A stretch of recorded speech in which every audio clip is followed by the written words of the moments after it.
আসসালামু আলাইকুম। আজকের টপিক হচ্ছে আমাদের ৮ নাম্বার ক্লাস। আমরা পড়তেছিলাম যে টিস্যুর মধ্যে কানেকটিভ টিস্যু। কানেকটিভ টিস্যুর মধ্যে একটা টপিক হচ্ছে কার্টিলেজ। আজকে আমরা কার্টিলেজ সম্পর্কে একটা বেসিক ধারণা নিব। তো আমরা আগে টপিক অবরিবরে দেখি নি। আজকে আমরা কি কি শিখতে চলেছি, যে কার্টিলেজটা কি, আর কার্টিলেজটা কিভাবে তৈরি হয়, কয় প্রকারের কার্টিলেজ আছে, আর প্রত্যেক প্রকারের ডিফারেন্ট টাইপস অফ এর যে ফাংশনগুলো এগুলো দেখবো। শেষের দিকে আমরা কিছু ক্লিনিক্যাল কথা বলবো, রিলেটেড যে ক্লিনিক্যাল ডিজিজ গুলো আছে বা কিরকম হয়। আর সাথে আমরা দেখবো যে আমরা কিভাবে একটা কার্টিলেজকে মানে ইমপ্রুভ আর মেনটেন করতে পারি, মানে যাতে করে হেলদি থাকে, যাতে করে এরকম কোনো সমস্যা না হয়। এর জন্য আমরা কি কি করতে পারি।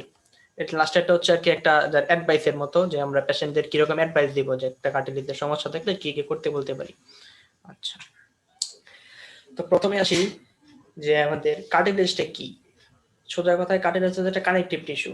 এটা হচ্ছে ফিল্ম কানেকটিভ টিস্যু এবং এটা অনেক ওয়াইড স্প্রেড। আমাদের বডিতে অনেক জায়গায় এরকম যে কার্টিলেজ আছে। আর এটা হচ্ছে important structural component of the body.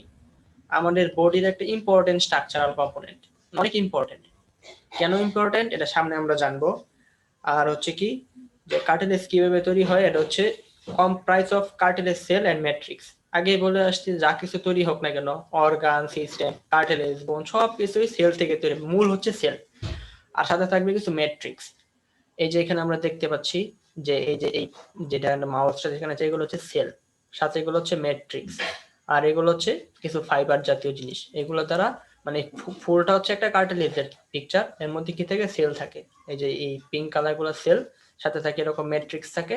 আর ম্যাট্রিক্সের মধ্যে বিভিন্ন গ্রাউন্ড সাবস্টেন্স থাকে, তার মধ্যে এরকম ফাইবার থাকতে পারে বা অনেক কোলাজেন থাকতে পারে, যাই থাকুক, এটা হচ্ছে কার্টিলেজের একটা মেইন ফর্ম। আর এখানে আমি আনলাম ম্যাট্রিক্স। যে ম্যাট্রিক্সের মধ্যে হচ্ছে একটা film gel containing cartilage cell and fibre. এই ম্যাট্রিক্সের মধ্যে যে কার্টিলেজ সেল থাকবে, ফাইবার থাকবে। আর এই যে এখানে একটা কার্টিলেজের পিক নিয়ে আসছি, এই যে দুইটা বোনস, এই যে বোনসের মাঝখানে যে এই যে নীল কালারের যে অংশটা, এটা হচ্ছে কার্টিলেজ। মানে সোজা কথা, এটা কার্টিলেজের একটা কমন ধারণা যে কার্টিলেজটা তৈরি হচ্ছে কি দ্বারা, সেল আর হচ্ছে ম্যাট্রিক্স দ্বারা। আর এইটা পুরোটা হচ্ছে এই যে এই পুরোটা একটা জিনিস হলো, এটা হচ্ছে একটা টিস্যু, অনেকগুলো সেল মিলে তৈরি হলো। সো এটা একটা কানেকটিভ টিস্যু, যে টিস্যুটা হচ্ছে কানেকটিভ টিস্যু। আর এটা হচ্ছে একটা কার্টিলেজের ধারণা আর কি। আচ্ছা, এবার হচ্ছে কার্টিলেজ সেল বলে আসলাম। কার্টিলেজ সেল হচ্ছে দুই প্রকারের, একটা হচ্ছে কন্ড্রোব্লাস্ট, একটা হচ্ছে কন্ড্রোসাইট। তো এই যে কন্ড্রোব্লাস্ট, এই যে একটা সেল, এটা হচ্ছে কন্ড্রোব্লাস্ট। এটার কাজ কি, বাইন্ডস আপ কানেকটিভ টিস্যু। সেই কানেকটিভ টিস্যুগুলোকে একত্রে বাইন্ড করে রাখে, অনেক কানেকটিভ টিস্যু একত্রে বাইন্ড করে রাখে। আর কন্ড্রোসাইটটা কি, কন্ড্রোসাইটটা হচ্ছে যখন এই কন্ড্রোব্লাস্টটা একটা ম্যাচিউর ফর্মে হয়ে যায়, যেটা ম্যাচিউর হয়ে গেছে, তখন হচ্ছে এটা কন্ড্রোসাইট। এটা হচ্ছে হিস্টোলজির কথা আর কি, জাস্ট একটু নিয়ে আসলাম। এবার আমরা আসি যে যে কার্টিলেজের ফাংশনটা কি, যে আমাদের বডি কার্টিলেজ আছে, আসলে কাজটা কি। সোজা কথা যদি বলি, যে কার্টিলেজের এক কথায় কাজ হচ্ছে মানে মানে আমাদের সাপোর্ট দেওয়া, সাপোর্ট দেওয়া আর কুশনের মতো কাজ করা। মানে বিভিন্ন জুতার জিনিসের মাঝখানে যে জায়গায় ঘর্ষণ লাগতে পারে, যেমন এই যে বোনস আর বোনস, যদি দুইটা বোনসের মাঝখানে যদি কিছু না থাকে, তাহলে অবশ্যই ঘর্ষণ লাগবে। তো ঘর্ষণ লাগলে কি বোনসটা ক্ষয় হয়ে যাবে। যে কারণে কি থাকে, বোনসের মাঝখানে কার্টিলেজ থাকে, যে ক্যাপস বোন এট সাম জয়েন্ট। এই যে বোনসের মাঝখানে দুইটা বোনস, দুটা মানে বোনস মিলে একটা জয়েন্ট হয়েছে, এই জয়েন্টের মাঝখানে থাকবে হচ্ছে কার্টিলেজ। এবং এর কাজটা হচ্ছে কি, যাতে করে ফ্রিকশন না হইতে পারে দুইটা বোনস একসাথে। যদি দুইটা বোনস একসাথে ফ্রিকশন হয়, তাহলে কি হবে, আমাদের মানে বোনসটা ক্ষয় হয়ে যাবে। এটা হচ্ছে একটা ফাংশন। তারপরে কি হচ্ছে আরেকটা ফাংশন কি, যে ইউনাইট দ্য বোন এর সাম মানে unite at the bone some Joints. যে যে কোনো জয়েন্টের মাঝখানে কি করে, ইউনাইট করে, মানে দুটা জিনিসকে একত্রে বেঁধে রাখে। যেমন এই যে ডিস্ক আছে, ইন্টারভার্টিবাল ডিস্ক, এই যে একটা ডিস্ক, তারপরে একটা ডিস্ক, মাঝখানে যে ফাঁকা জায়গা, এখানে থাকে কার্টিলেজ। এটার কাজ কি, এটার প্রথম কাজ হচ্ছে কি, পুরাটাকে একদম বেঁধে রাখলো। তারপরে কাজ কি, যে প্রেসার নিচ্ছে, যে আমাদের এই যে এই ডিস্ক গুলা আছে, ভার্টিব্রা আছে, তার মাঝখানে যদি কার্টিলেজ না থাকতো, তাহলে কি হতো, যদি কোনো কারণে এটা একটু চাপ মানে আমরা প্রেসার দিতাম পিঠের মধ্যে, তাহলে কি হতো, নিচের দিকে চলে আসতো। চলে আসলে কি হতো, দুটো একত্রে লেগে একদম গুঁড়া হয়ে যেত হাড্ডি। তো এটা যাতে না হইতে পারে, এই জন্য এটার মাঝখানে থাকে একটা মানে কার্টিলেজ, যেটা মানে একটা কার্টিলেজ থাকে, যেটা কানেকটিভ টিস্যু। এটা হচ্ছে আর একটা ফাংশন। আরেকটা হচ্ছে কি, যে তার আমাদের কিছু অর্গানের শেপ প্রোভাইড করে, যেমন আমাদের যে নাক, নোজ। তো নোজের সামনের অংশটা কিন্তু নরম, আমরা কিন্তু নাড়াচড়া করতে পারতেছি, কিন্তু পিছনের অংশটা শক্ত। এই যে নোজের সামনের অংশ, এটা হচ্ছে একটা কার্টিলেজ। যে কারণে আমাদের নাকটার শেপ এরকম হয়েছে। তারপরে যে কান, যে কানের মধ্যেও থাকে কার্টিলেজ। তো এর কাজ কি, যে কানের কার মধ্যেও যদি আমরা মানে এখনো যদি আমরা হাত লাগাই তাহলে আমরা নরম নরম অনুভব করবো এবং এটাকে টানতে পারবো, কোনো ব্যথা পাবো না, আবার আগের জায়গায় ফিরে যাবে। তারপরে আছে আমাদের ট্রাকিয়া, এই সবগুলো হচ্ছে কার্টিলেজ। মূলত যে এক কথায় কাজ হচ্ছে, কার্টিলেজের কাজ হচ্ছে কি, যে আমাদের বডির মধ্যে সংযোগ স্থাপন করা, যেহেতু কানেক্টিভ টিস্যু তার কাজ হচ্ছে সংযোগ স্থাপন করা, সংযোগ স্থাপন করবে, তারপরে একটা শেপ দিবে, আর হচ্ছে কি করবে, যে বিভিন্ন বোনস আর জয়েন্টের মধ্যে যাতে করে এরকম যখন যে কোনো কারণে যখন আমরা জাম দিব বা আমরা হাঁটাচলা করবো তখন তো বোনস গুলা একটু নড়াচড়া করবে, নড়াচড়া যাতে করে একটা সাথে ঘর্ষণ না লাগতে পারে, সেজন্য মাঝখানে অনেকটা বালিশের মতো কাজ করে, বালিশ বা কুশনের মতো কাজ করে কার্টিলেজ আর কি। এটা হচ্ছে কার্টিলেজের একটা বেসিক ফাংশন। এতটুকু পর্যন্ত সবার ক্লিয়ার হয়েছে না কোনো কোশ্চেন আছে? ক্লাসটা একটু মানে অল্পই ক্লাস, কিন্তু অনেক কথা আছে আর কি। এতটুকু পর্যন্ত কারো কোনো বুঝতে অসুবিধা হয়েছে? আচ্ছা বুঝতে পারছি। আচ্ছা, এবার আমরা চলে আসি যে টাইপস অফ কার্টিলেজ। এই যে কার্টিলেজ দেখলাম যে সেল ম্যাট্রিক্স দ্বারা তৈরি, এটার তাহলে কয়টা টাইপ? এটা হচ্ছে 3টা টাইপ, এবং এই টাইপটা নির্ধারণ করা হচ্ছে তার এরকম যে সেল আর ম্যাট্রিক্সের গঠন অনুসারে। যে একটা হচ্ছে হায়ালিন কার্টিলেজ, এই যে এরকম যেটা থাকে যে দুই বোনসের মাঝখানে থাকে, লং বোনসের মাঝখানে যে থাকে হায়ালিন কার্টিলেজ। আর হচ্ছে ফিব্রো কার্টিলেজ, যেটা থাকে ইন্টারভার্টিবাল ডিস্ক মানে দুইটা ডিস্কের মাঝখানে। আর হচ্ছে ইলাস্টিক কার্টিলেজ, যেটা আমাদের কানে নাকের মধ্যে থাকে। এবং এটাকে মানে আমরা ভাগ করছি কিভাবে 3 ভাগে, যে মানে তার গঠন অনুসারে, মানে সেল আর ম্যাট্রিক্স গুলো কিভাবে তৈরি তার অনুসারে।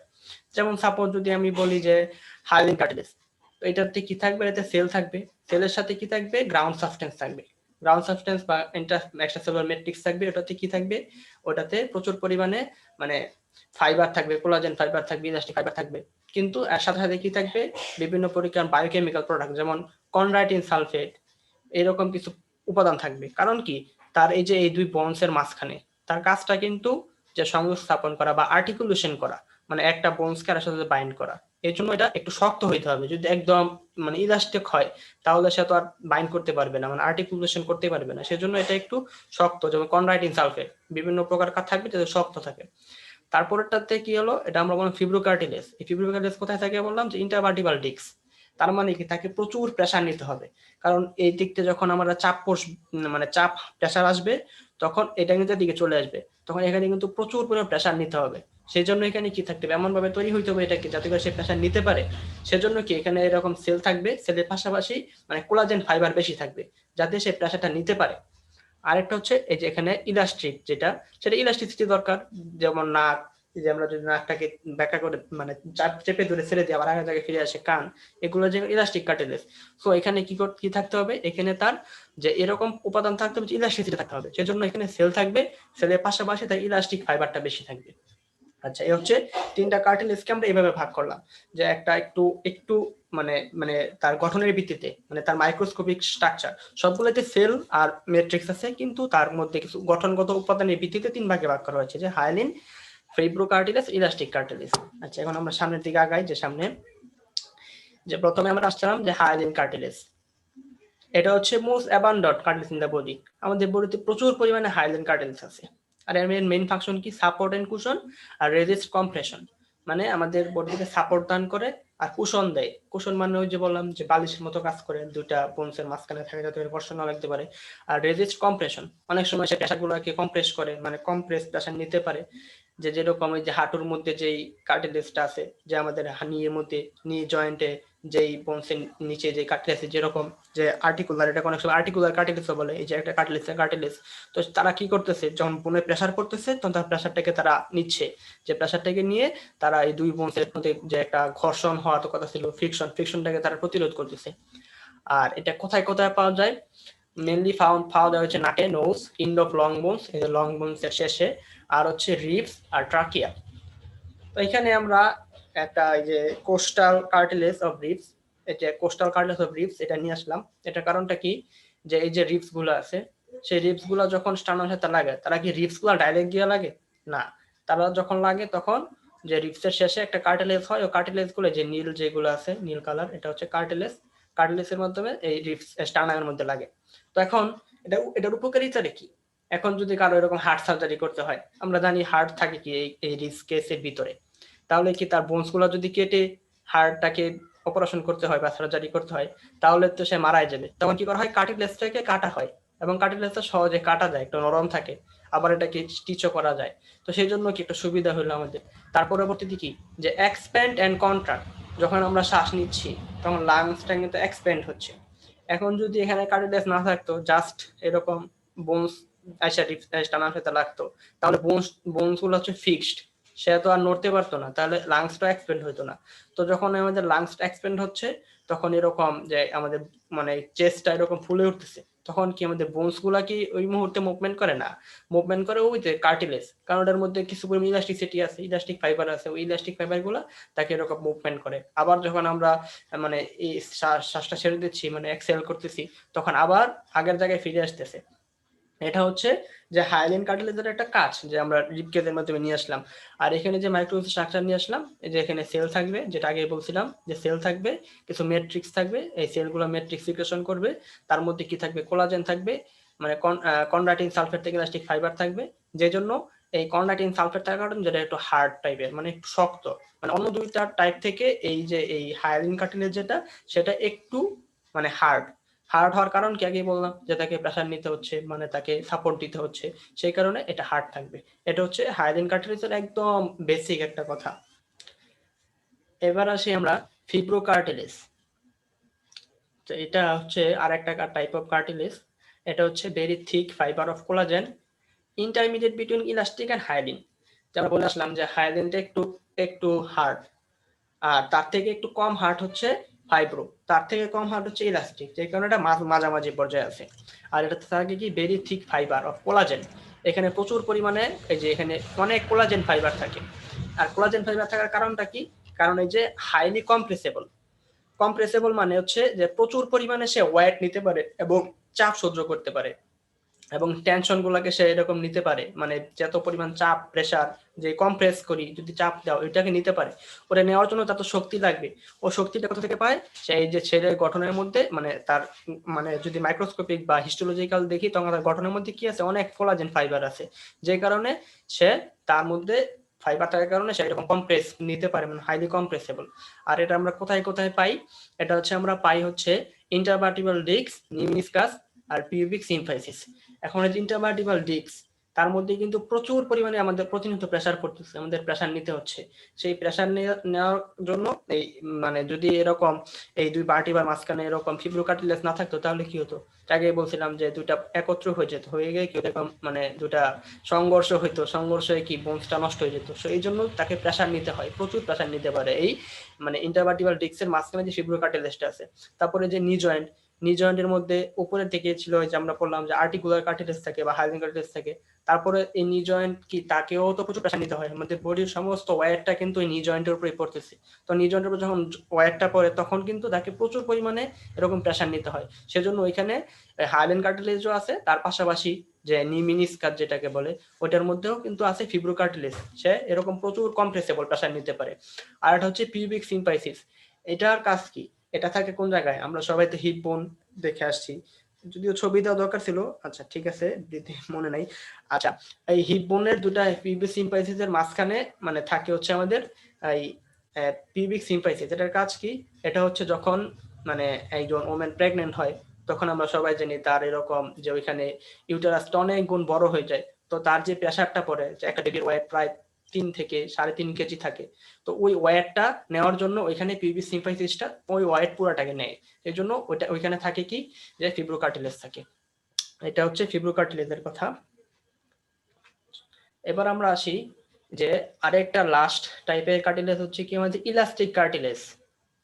নাম শুনেই বুঝতে পারতেছি তার মধ্যে ইলাস্টিসিটি থাকবে, মানে histologically very close two hyaline, মানে হায়ালিনের মতোই, কিন্তু তার মধ্যে অনেক পরিমাণ ইলাস্টিক ফাইবার থাকবে।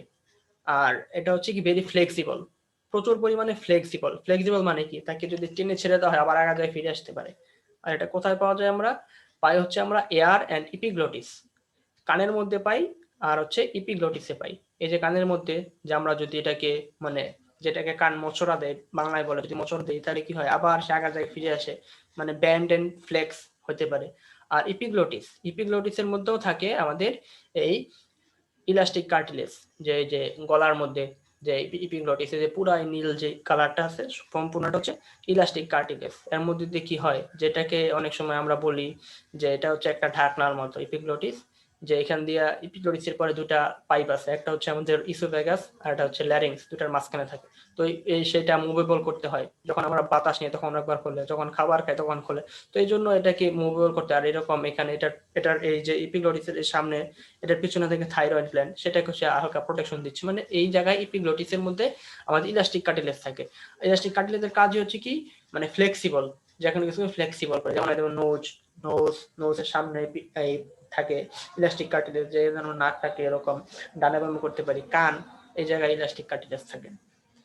এ হচ্ছে যে কার্টিলেজের একটু বেসিক ধারণা আর কি। জাস্ট আমরা একটু এত গভীরে গেলাম না, হিস্টোলজি তো অনেক পড়ায়, যেগুলো যদি পড়ানো হয় অনেক পড়া। আমি জাস্ট একদম সিম্পলিফাই করে একদম সংক্ষেপে নিয়ে আসছি, যাতে করে আমরা জাস্ট বেসিকটা বুঝতে পারি, যে নাম শুনলে বুঝতে পারি যে এটা কি, এখানে কি সমস্যা হচ্ছে, এখানে কি কার্টিলেজ থাকে, এটা বোঝা আমাদের উদ্দেশ্য। এখন আমাদের তো এত বেশি জানার উদ্দেশ্য না, এত বেশি জানতে গেলে আমাদের অনেক প্রেশার পড়ে যাবে। তো আমি জাস্ট একদম সিম্পলিফাই করে জাস্ট আমরা বেসিকটা নিয়ে আসলাম।